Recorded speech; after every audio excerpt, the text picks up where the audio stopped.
Oh, that's a pure tune. What's happening, everybody? So there's been a lot of speculation about a bunch of big bands getting back together this year.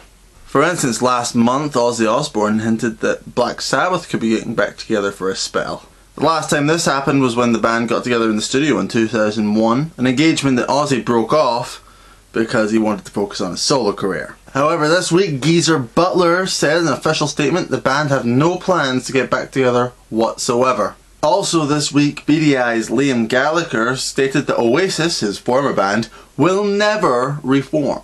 In an interview with The Guardian, Gallagher said that his new band aren't a stopgap, whatever that means. And it also went on to throw out a string of expletives to describe his brother Noel. I can't repeat that sort of language here.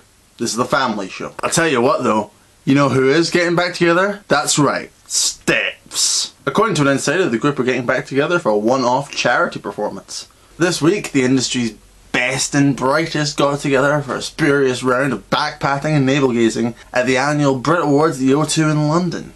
And I'll admit, even I was surprised with some of the results. London-based folk act Mumford & Sons managed to take away the MasterCard Best Album Award, while other acts like the Arcade Fire and Laura Marling managed to walk away with a lot of plastic themselves. With all this vaguely alternative talent on a show, do you think this is the year that the Brit Awards could actually be taking indie music seriously? Probably not, but we can dream. Now the really huge news this week, of course, is Radiohead's brand new album, King of Limbs. The announcement went out on Monday that the album would be out Saturday.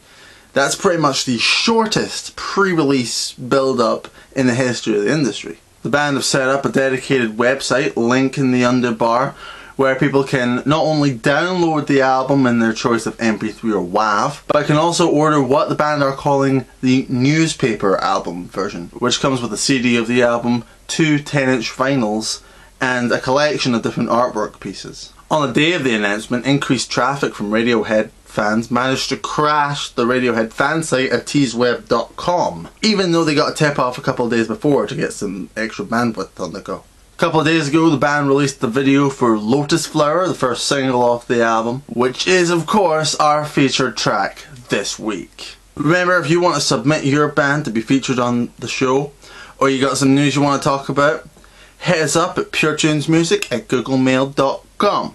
And if you want to chime in on any of the stories we covered this week, or you just want to tell us how awesome the Radiohead album is, I still haven't heard it yet, so I'd like to know what you think. Then remember to leave your responses in the comments below. Anyway, that's all from me this week. I've been Jimmy Richards, and this has been Pure Tunes. Love your faces!